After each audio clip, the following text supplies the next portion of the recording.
BZ કૌભાંડમાં સૌથી મોટા આ સમાચાર મળી રહ્યા છે। મહાકૌભાંડી ભૂપેન્દ્રસિંહ ઝાલાની ધરપકડ કરવામાં આવી છે। ક્રાઇમ બ્રાન્ચને સફળતા મળી છે। મહેસાણાથી CID ક્રાઇમે મુખ્ય આરોપી ભૂપેન્દ્રસિંહ ઝાલા કે જે 1 મહિનાથી ફરાર હતો તેની ધરપકડ કરી છે। મહાકૌભાંડીને મહેસાણાથી ગાંધીનગર લાવવામાં આવી રહ્યો છે। લોકો પાસેથી કરોડો રૂપિયા ઉઘરાવીને આરોપી ફરાર થયો હતો। BZ કૌભાંડનો મુખ્ય આરોપી કે જેણે શિક્ષકો સહિત ઘણા બધા લોકોની સાથે છેતરપિંડી કરી હતી, જેની ધરપકડ કરાઈ।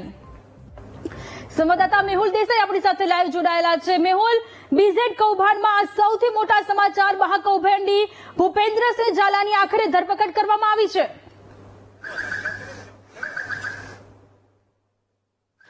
બિલકુલ સોનલ, જે માહિતી મળી રહી છે તે પ્રમાણે મહેસાણા જિલ્લાની અંદર જ જે દવાડા ગામ છે ત્યાં પાસે એક ફાર્મ હાઉસ આવેલું છે, ત્યાંથી આ આરોપી જે છે તેની ધરપકડ કરવામાં આવી છે। ભૂપેન્દ્રસિંહ ઝાલાની પહેલા તેના ભાઈ રણજીતસિંહ છે તેની પણ ધરપકડ કરી લેવામાં આવી હતી, તેની પૂછપરછ કરવામાં આવી અને જે CID ક્રાઇમને માહિતી મળી તેના આધારે આ ભૂપેન્દ્રસિંહ ઝાલાને મહેસાણાથી ધરપકડ કરી દેવામાં આવી છે। આ પહેલા ભૂપેન્દ્રસિંહ ઝાલા જે છે છેલ્લું લોકેશન જે સમગ્ર કૌભાંડ બહાર આવ્યું ત્યારે તેનું મધ્યપ્રદેશનું આવ્યું હતું, ત્યારબાદથી તે અલગ અલગ જગ્યાએ જે છે તે ફરતો હતો અને તેણે જે 2 કોર્ટની અંદર આગોતરા જામીન મૂક્યા, પરંતુ બંને જે કોર્ટ છે તેની અંદરથી તેના આગોતરા જામીન રદ કરવામાં આવ્યા અને ત્યારબાદ જે માહિતી મળી રહી છે તે પ્રમાણે પોલીસે મહેસાણાના જે દવાડા છે ત્યાંથી તેની ધરપકડ કરી લીધી છે। આરોપી જે છે તેને ગાંધીનગર લાવવામાં આવ્યો છે અને તેની પ્રાથમિક પૂછપરછ જે છે તે પણ કરવામાં આવી રહી છે।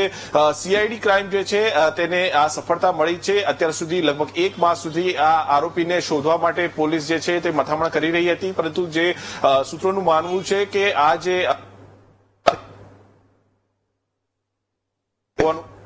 છે પરંતુ હજુ સુધી સીધી સ્પષ્ટતા જે છે પોલીસે નથી કરી। પોલીસે માત્ર જે છે તેને ધરપકડ કરી હોવાનું કન્ફર્મેશન જે છે તે આપ્યું છે અને મહેસાણાથી આ કન્ફર્મેશન જે છે તે મળ્યું છે કે તેની ધરપકડ કરવામાં આવી છે। આરોપીના જે પ્રાથમિક પૂછપરછ છે તે કરવામાં આવી રહી છે। તેના પિતા જે છે તેને પણ જે છે ધરપકડ થઈ શકે, કારણ કે ત્યારથી જ તેના પરિવારના સભ્યોની સાથે તે ફરાર હતો।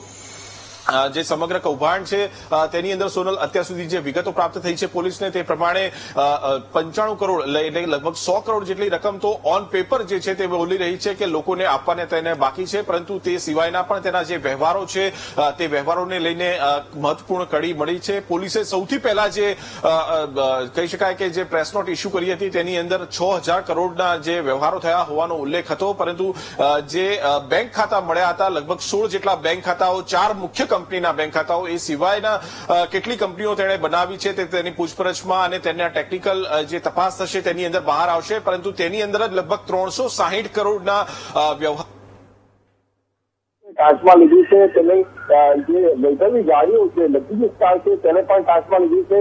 હવે એક પછી એક ખુલાસાઓ જે છે તે પોલીસની તપાસની અંદર અને પોલીસની પૂછપરછની અંદર થશે ભવિષ્યમાં, પરંતુ જે કન્ફર્મેશન જે છે તે મળી ચૂક્યું છે।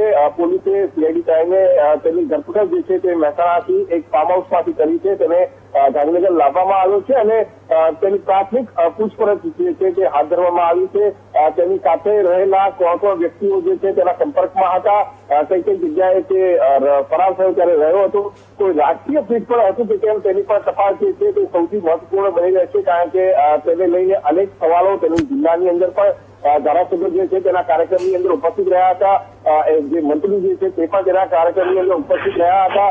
કોઈ રાજકીય પીઠ પણ છે કે કેમ તેના સંદર્ભમાં પણ તપાસ જે છે તે થશે। પોલીસે અગાઉ પણ આ સંદર્ભે પ્રસ્તાવ કરી છે, પરંતુ તેની પૂછપરછમાં વધુ વિગતો જે છે તે બહાર આવી શકે છે। જી મેહુલ, આભાર તમામ વિગતો માટે।